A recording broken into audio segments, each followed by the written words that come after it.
Pourriez-vous vous présenter?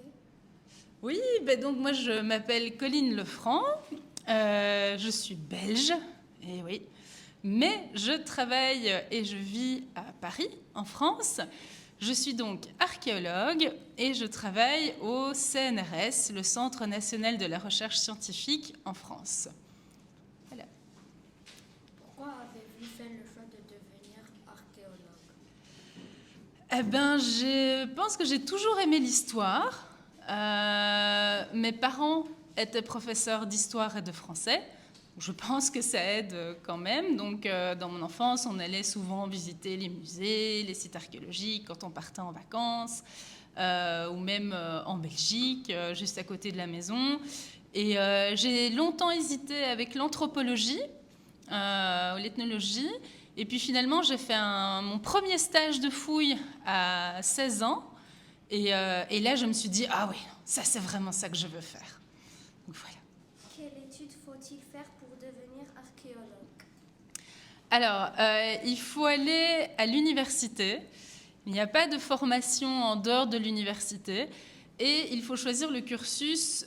Bon, là, vous avez plusieurs possibilités, mais le cursus le plus classique, c'est l'histoire de l'art et l'archéologie à l'université. Et alors après, donc, vous pouvez aller jusqu'au... Donc, en général, vous devez aller jusqu'au Master 2. Et en fonction de ce que vous voulez faire après, si vous voulez continuer dans la recherche, si vous voulez plus travailler à l'étranger, en général, on conseille de poursuivre avec une thèse de doctorat. Voilà, moi, c'est ce que j'ai fait. Mais tout le monde n'est pas obligé de le faire. Vous pouvez avoir juste un master. Quelle partie de votre profession préférez-vous? Alors, ben, le terrain, je pense que c'est ce que tous les archéologues vont vous dire. Donc, moi, j'adore, parce que dans l'archéologie, vous avez plusieurs étapes de travail. Ça, on le verra peut-être ensemble après. Et vous avez la partie fouille, justement, archéologique, où vous êtes vraiment sur le terrain.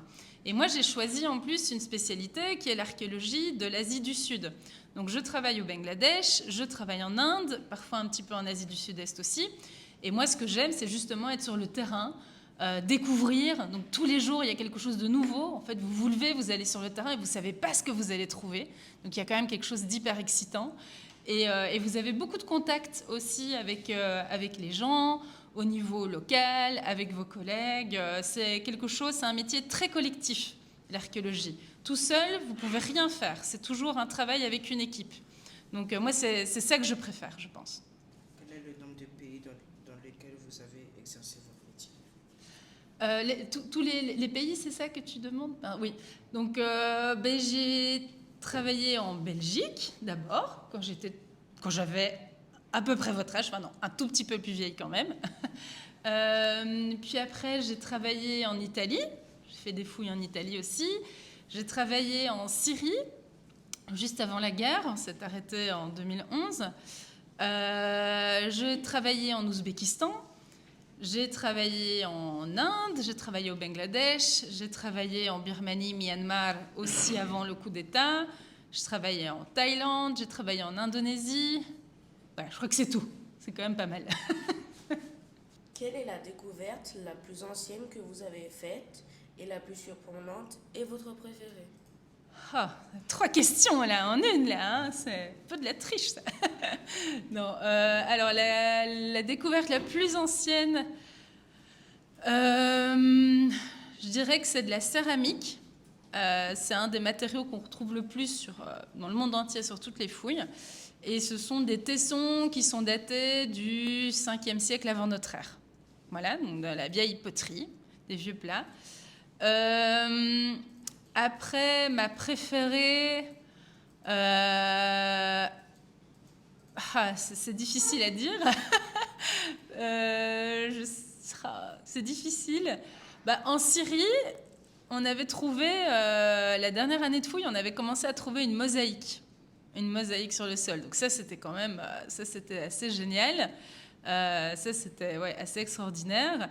Et sinon, ce qui est aussi toujours chouette, et au Bangladesh, on en trouve souvent, c'est d'énormes jarres, très, très, très, très, très grandes. Et donc, on doit, quand on tombe là-dessus, on se dit, ah ouais, ça c'est génial, quoi. Ça peut être des jarres qui sont aussi assez anciennes. Et donc, il y a un côté... Enfin, voilà, vous êtes en lien direct avec les gens de l'époque, en fait. Donc, ouais, je pense que c'est ça. Pourquoi le choix de l'Asie et non de l'Europe? Ah, très bonne question. J'ai toujours été attirée par l'Asie. Je crois que ça s'explique pas trop. Je pense que c'est une question de feeling, en fait. C'est une question d'attraction. Il y a des cultures qui vous parlent, parfois plus que d'autres. J'adore l'Europe. J'adore aussi tout ce qui se fait en Europe. Mais l'Asie, il y avait un côté... j'aime bien les philosophies aussi, asiatiques. Et puis j'ai une sensibilité par rapport à l'art de l'Asie. Alors c'est très grand l'Asie, hein, ça va de l'Afghanistan jusqu'au Japon, donc je me suis quand même spécialisée dans l'Asie.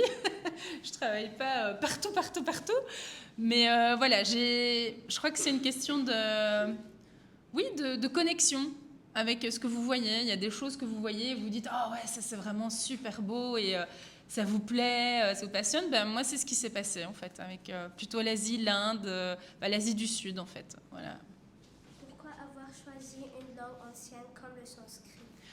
Alors, les langues, en fait, on n'a pas trop le choix. Parce que l'archéologue s'occupe plutôt de tout ce qui est vestiges matériels. L'historien ou le philologue, c'est plutôt à partir des sources écrites, de ce qui est écrit. Mais quand vous étudiez les civilisations anciennes, pour comprendre la civilisation, vous devez apprendre, vous devez connaître la langue qui était utilisée à l'époque, surtout si vous avez des témoignages écrits qui vous racontent un petit peu comment ça se passait. Mais donc, par exemple, en Égypte, vous avez les hiéroglyphes. Pour l'Italie, vous avez le latin. Quand vous travaillez sur l'Inde ou sur le Bangladesh, c'était le sanskrit. Donc voilà, donc j'ai dû apprendre le sanskrit. Bon, j'aime bien, mais j'ai dû le faire parce que j'étais un peu obligée, quoi. Quelle époque étudiez-vous dans vos recherches au Bangladesh? Très longue période. Ça va du 5e, 4e avant Jésus-Christ jusqu'au 13e, 14e après Jésus-Christ. C'est hyper long, c'est beaucoup plus long par rapport à d'autres sites, parce qu'on fouille une ancienne ville. Et cette ville, elle a été fondée au 5e, 4e siècle avant notre ère, et elle a été occupée presque de manière continue jusqu'à maintenant, en fait. Et l'occupation de la ville a commencé à décliner à partir du 13e, 14e, la ville ancienne. Donc cette ville, c'est Maharashtra, comme vous le savez, voilà, qui est située dans le nord-ouest du Bangladesh. Et donc, en fait, on est obligé un peu de savoir pour une région tout ce qui s'est passé sur une longue période chronologique. Il y a des gens qui vont se spécialiser que sur la période vraiment ancienne, c'est-à-dire 5e, 4e avant notre ère jusqu'au 4e après notre ère, et qui vont dire « Non, moi, je fais que cette période-là ».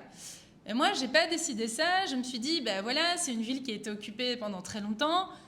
Quand on commence à fouiller, on va découvrir peut-être des choses qui datent justement du XVe siècle. Je dois pouvoir savoir ce qu'il y a eu au XVe siècle. Sinon, comment est-ce qu'on fait pour comprendre? Donc je me suis dit, voilà, je me spécialise sur une région vraiment plutôt géographique, qui est l'ancien Bengale, et j'essaie de voir tout ce qu'il y a eu depuis le début, presque jusqu'à maintenant, en fait.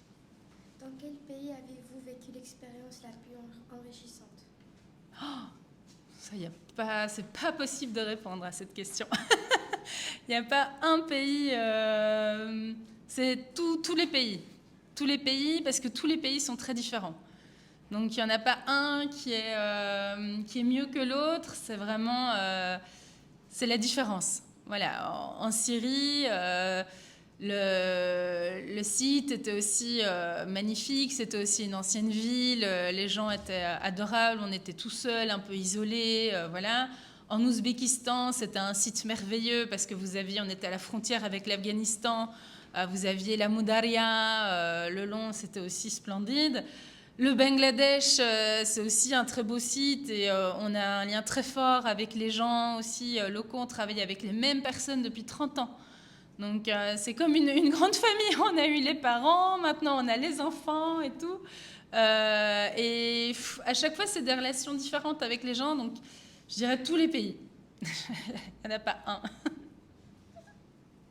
Quelles sont les difficultés que l'on peut rencontrer dans cette profession? Alors, Il y en a quand même plusieurs.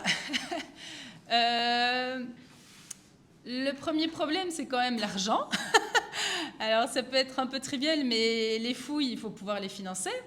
Donc, il faut quand même trouver de l'argent pour financer les fouilles. Donc, on a de l'argent qui provient de l'État français.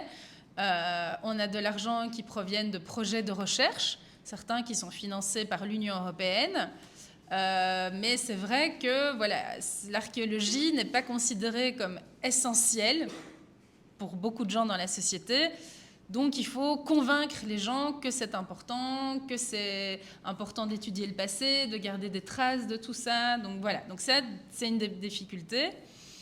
La deuxième difficulté, c'est il faut pouvoir... moi, j'ai choisi de travailler donc, à l'étranger. Et donc, je suis loin de ma famille pendant plusieurs mois. Donc, il faut pouvoir personnellement être loin de sa famille, etc., pendant plusieurs mois. Tout le monde n'est pas capable de le faire et tout le monde n'aime pas ça. Donc, voilà. Et puis, en tant que femme, c'est pas toujours évident. Quand vous avez... maintenant, ça va mieux, on travaille dessus, mais c'était un métier où vous aviez beaucoup d'hommes... qui dirigeait un peu tout. Et heureusement, maintenant, vous avez quand même un changement. Vous avez beaucoup de femmes archéologues, beaucoup de femmes directrices de mission. Donc, ça change aussi. Mais parfois, il faut aussi s'imposer en tant que femme. Quand vous êtes directrice et femme, il faut parfois rappeler que c'est vous qui dirigez et pas votre ami qui est à côté, qui est un garçon. Voilà. Mais c'est possible et ça évolue dans le bon sens. Avez-vous déjà mené des campagnes de fouilles archéologiques avec une équipe sous votre direction? Oui. Oui, depuis 2014, c'est moi qui dirige les fouilles à Massangar au Bangladesh. Oui, tout à fait. Avez-vous fait de nombreuses publications? Oui, un certain nombre. Après, tout est relatif. C'est pas... disons que c'est important de publier. Donc, on a une obligation de publier. Parce que, comme je vous disais, il y a beaucoup d'argent qui viennent... C'est de l'argent public, c'est de l'argent des ministères, c'est de l'argent du gouvernement. Donc, effectivement, on a une obligation de publier les résultats pour que ce soit connu, justement, de la société. Quels seront vos prochains projets? Les prochains projets. Alors... déjà quand même rentrer en Europe pour fêter Noël. Et puis après, les prochains projets, je repars en Inde au mois de mars et au mois d'avril pour étudier du matériel céramique. Donc j'irai dans la région de Calcutta, en Odisha et au Tamil Nadu. Et puis on a déposé justement plusieurs demandes de financement. On attend les résultats et en fonction des réponses qu'on aura en juillet et en août, on verra. On va peut-être commencer un nouveau projet en Inde du Sud, en fonction des financements qu'on aura. Et je continue le Bangladesh, évidemment. Très bien, c'était la dernière question. Très bonne question.